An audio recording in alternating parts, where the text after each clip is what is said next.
and it is always my joy to start off the month with our new topic. And this month, as Edie told us, it's giving God a good time. What an idea. That's what we're all about this month and hopefully every day of our lives.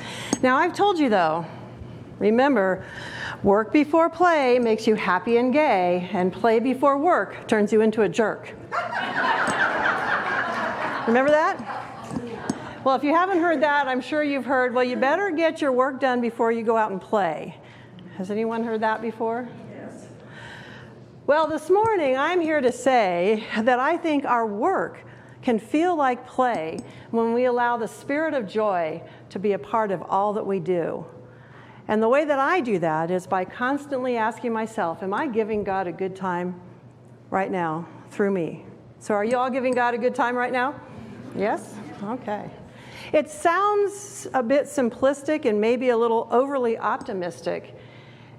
And yet, I think as we look at this month, you might get a better understanding of what I mean when I say I'm here and I'm all about giving God a good time. Several years ago, I had a friend who wanted to quit smoking after about 40 years of smoking. And as we were talking about the process, it was very difficult for her, as you can imagine. One of the things she said she realized she was going to miss was going outside about every hour for a smoking break. Giving herself that time outside, and I think it's a little ironic, in the fresh air with her cigarette, and possibly with another person, having a conversation, having some coffee, but taking that break. And so I said, well, maybe give yourself permission to still go out and take a break, even if it's without the cigarette. And that was the click that helped her to eventually, now she is a non-smoker, which is a good thing for her. Well, I started thinking about that, and I realized we probably all need play breaks. We need those same kind of breaks throughout our day.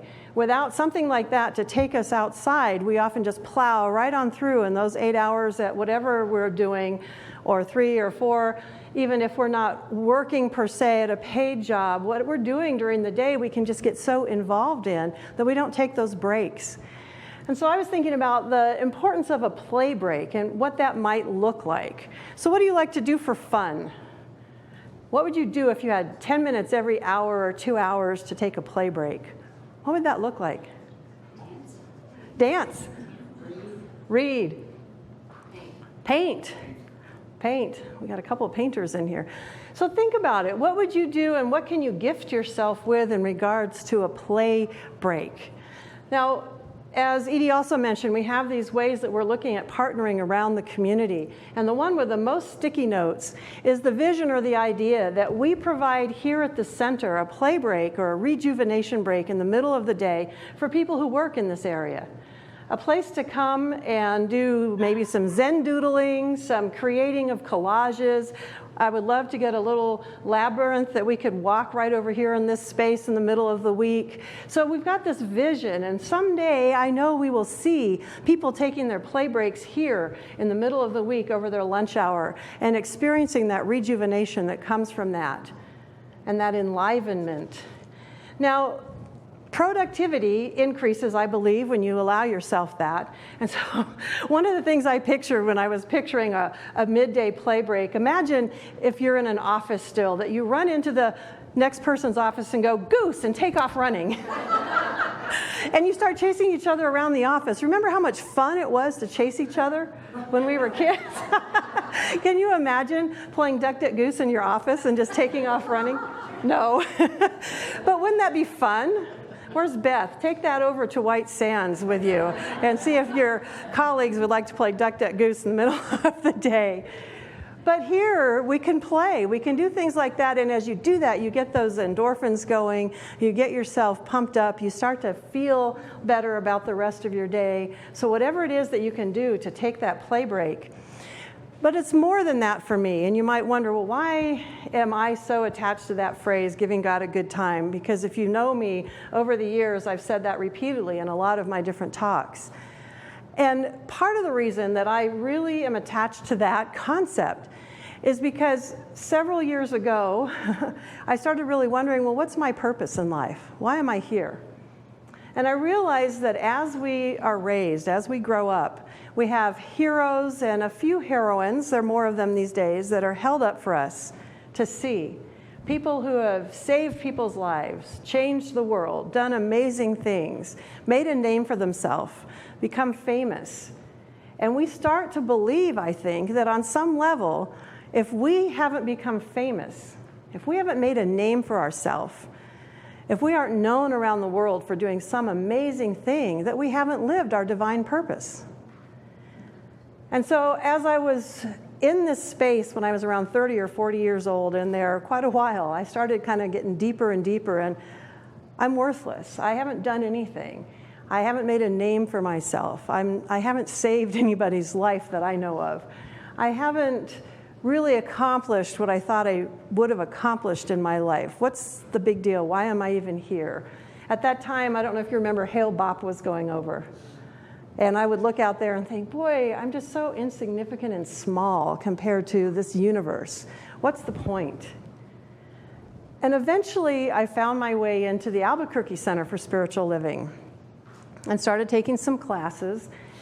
And in their main class, the foundational class that was taught back then, I had two things that really stuck for me.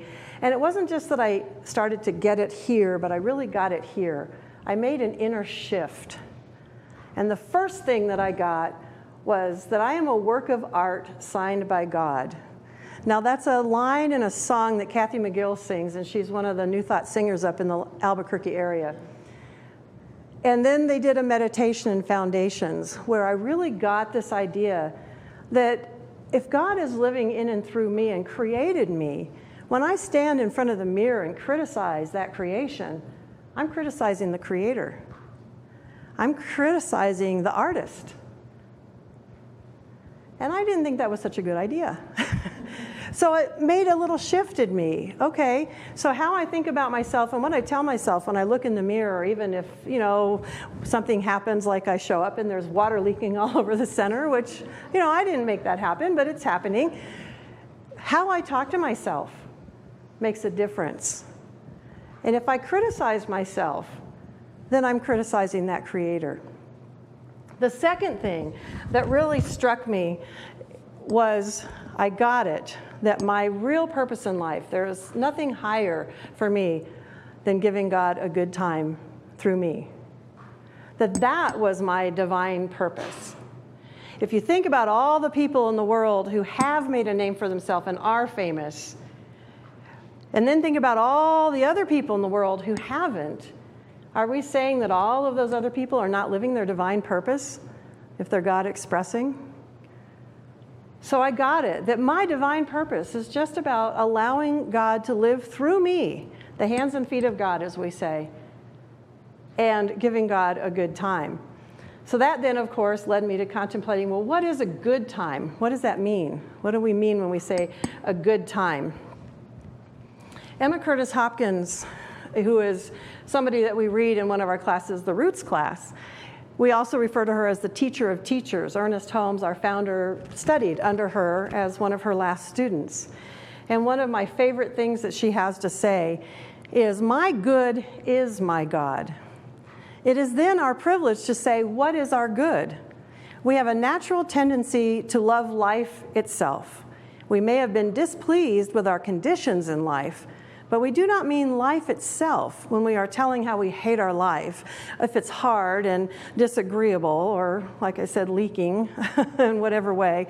No, we mean we hate the conditions of our life. We do not think that that free elixir of quickening forever, which breathes like a fine wind through the universe, is not good. We look straight toward that free, fine elixir that breathes through the universe, and we say, life is good. Good is God, thus life is God. And so our good is God. There's a lot of synonyms in there with God, life, good. And Ernest Holmes also uses other synonyms, love, joy, peace, truth. So you'll find all these words interchangeable when we talk about God. And so if we talk about giving God a good time through us, think about changing some of those words out. Am I giving life a good time through me? Am I giving love a good time through me? Am I giving joy a good time through me? And then you can switch the other side. Am I giving love a God time through me? Am I giving life a God time through me? Or a good time? Just play with that sentence. Because to me, that's what I'm talking about when I say, am I giving God a good time? Now, some of us might misbelieve that a good time just means partying, and nothing wrong with partying. Now, the song that they just sang can be interpreted in a variety of ways.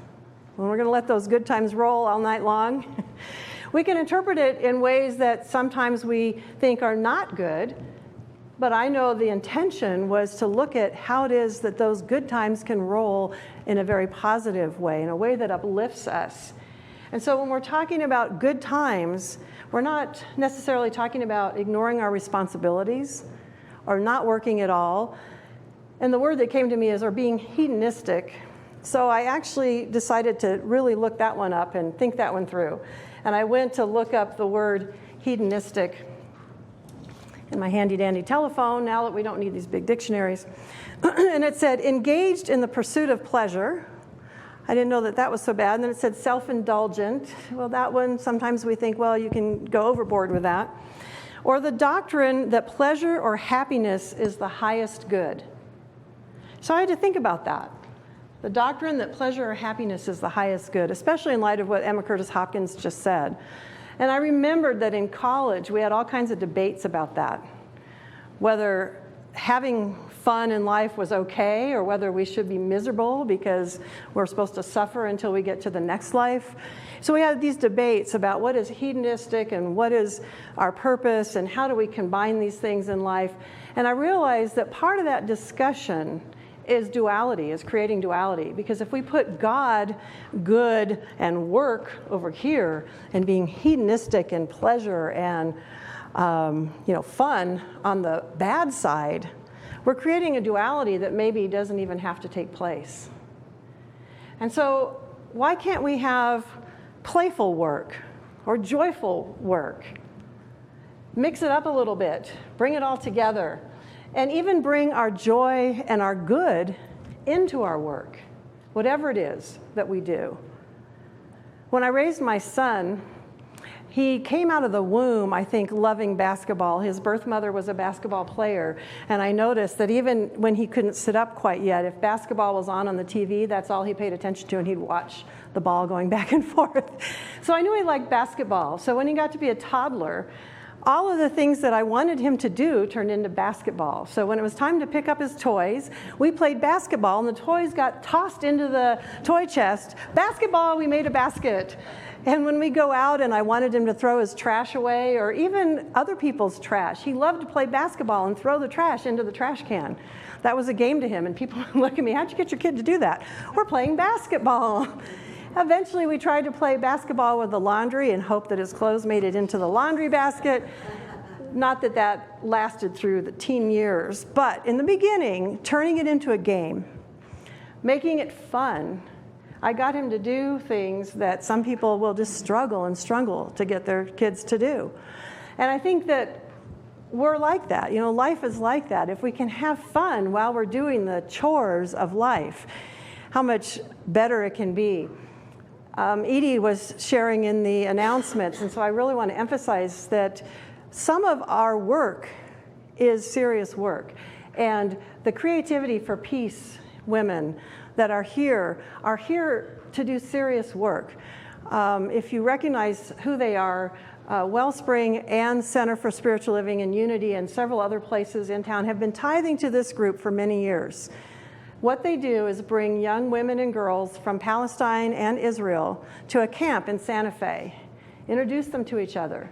They get to share their fears, their beliefs about each other and in their own faith traditions.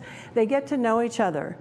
Then they teach them leadership, and they teach them how to go back to their communities and hopefully bring some of that understanding about the other into their communities to bring peace about from the inside out. And this year, instead of having our UN Peace Celebration that we normally have in September, we decided to bring those girls down here And so the group of us that usually put on the UN Peace Celebration invited them here. They will be hosted at the temple Wednesday the 14th. I hope you all go, because I've heard them tell their stories. Now, these will be 3 different girls than I heard in the past.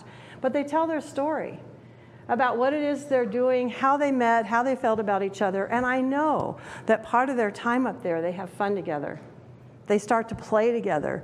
And it's through that connection and playing and having fun in the midst of doing something serious that those bonds get made, that they realize they actually love each other before they leave and go back to do their work in their home countries. And so that's, to me, a perfect example of how it is we can have something serious that we're trying to do and infuse it with joy, infuse it with play and with fun, so that you can make those bonds and bring about that peace. In the practitioner class last week, one of the things that we discussed was a sentence from Ernest Holmes when he's talking about what is a practitioner. And he said, a practitioner is one who gives his or her entire time to the art, the act, and the science of mental treatment. As such, they should take their work seriously without taking themselves seriously. And so we talked about, what does that mean? What does it mean to take yourself seriously or your work seriously, or what it is you're here to do seriously, without taking yourself too seriously? There's a lot of things, not just being a practitioner, that we do that are serious. We raise kids.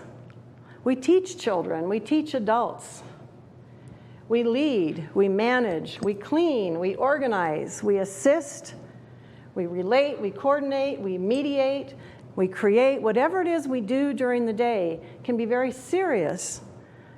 So can we do that without taking ourselves too seriously in that process? I think we can. I think we can when we remember to infuse everything we do with that joy, with Spirit itself, and bring that in as part of that place that we can relate and find our ways of being close to people. I read this a couple weeks ago before our announcements, and I thought I would share it with you again. Words of Kahlil Gibran. I slept and I dreamt that life is all joy. I woke and I saw that life is all service. I served and I saw that service is joy. Isn't that nice? And I want to share with you that our board does a lot of work here. And I know the Wellspring board does a lot of work there. We spend many hours as boards coming together, doing the work of the center. The people that are on the board are here during the week, also doing work at the center. And nothing warmed my heart more than to show up Friday night for that wonderful Spirit of the Arts event, and all 5 board members were here playing together during that event. So thank you to Dakota Blue for putting that on. That was her brainchild. She works on Sundays, so she's not here. But she's the one that went, and this team went out and invited people to share their art as a fundraiser for the center, and so we could bring that concept here. So how amazing was it for me to show up and all 5 board members were here working and playing together Friday night. It was, I just thought it was wonderful. Thank you all. I see several of you are here today to play as well.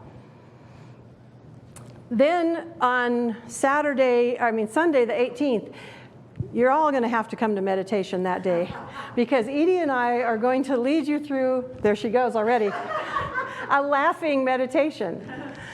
I found this article when I was teaching, I think, Power of Your Word. It was one of the classes on laughing meditation. So we're going to actually take you through a laughing meditation on Sunday the 18th, because this month we're all about joy and giving God a good time. I think that kids are not the only ones that benefit from play and from laughter. I think we all can. And in the Science of Mind magazine, there's now a column called Murphy's Dogma. I don't know if any of you have started reading that, seen that, Murphy's Dogma.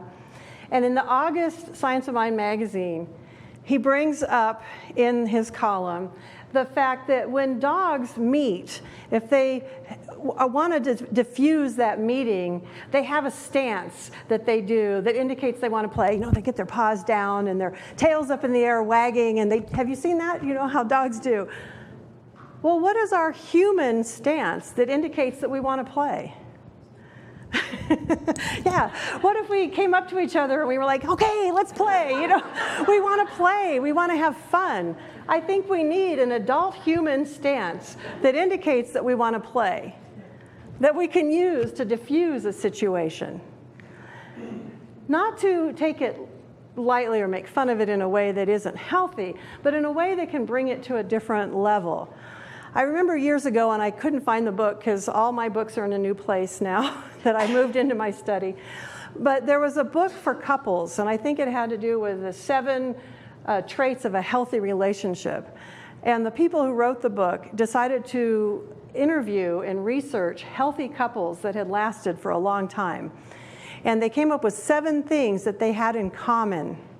So instead of studying the couples that weren't having trouble and were going in for therapy, they went out to look for the couples that weren't seeking therapy, that were successful, so to speak. One of the traits was that when there was a disagreement, when there was tension in the relationship, one or the other of the persons in that couple would do something to bring play back into the situation, to bring, you know, they would do that little play stance. They'd be, okay, let's diffuse this, and they did something to shift the energy. Of course, they still resolved the issue, but it didn't spiral down and out of control. Someone in the relationship would bring it back to a place where they could have a conversation through play, through humor, through some kind of way of shifting that energy.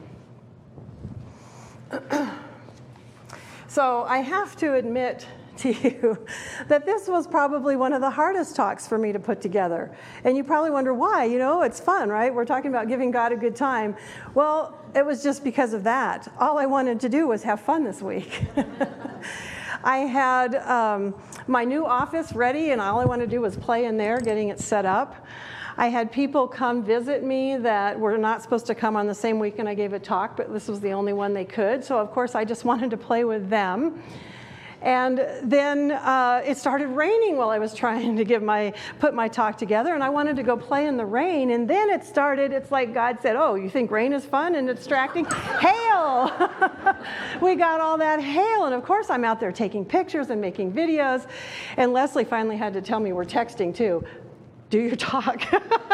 Do your talk. Not like that. I don't want to, but I was like so wrapped up in having fun talking to her that I wasn't paying attention to that. And Mary Lynn, in all her wisdom, when I posted my hail video, said, that's going to be a hail of a talk. So I was distracted right, left, and center. But you got your talk. And I started to realize that that might be why in our culture, in some level, the race consciousness is a little shy of play, allowing us to play at work because it's distracting, and why they're taking those things that allow creativity and play, more and more of them, away from the kids in the schools. It's distracting. I know I was told that the schools were starting to do away with windows because the kids would be distracted if they looked out the window. You know, so this idea that play is distracting instead of invigorating and brings about creativity and helps to increase productivity, I'm thinking that I'm still sticking to my divine purpose, which is to give God a good time. To me, that is my high, noble purpose. And if I feed the hungry, whether it's a person really hungry of their body or hungry in their soul, in their mind, along the way, how better is it if I serve them with joy, if I serve from my joy? And so to me, that is my high purpose. And so I know that you all have heard it said, on earth as it is in heaven, and that we teach that we create our heaven here on earth through our thinking, through our attitudes, through what we do. And so I want to end with some words of some older wisdom from way before our time, from a book called Love Poems from God, 12 Sacred Voices from the East and West.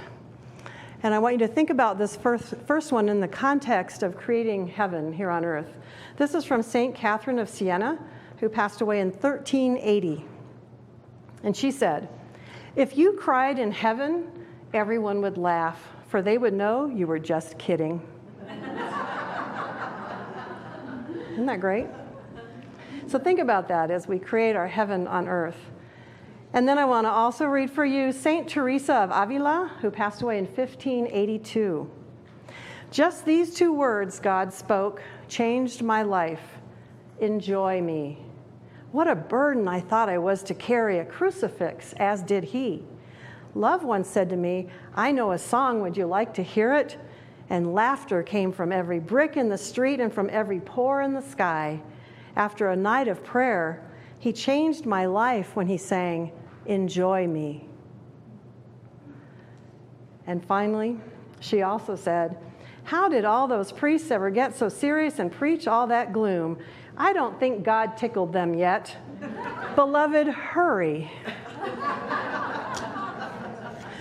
And so this month, as we look at how it is we can give God a good time, I encourage you to allow your life, your good, and your God to tickle you. And so it is.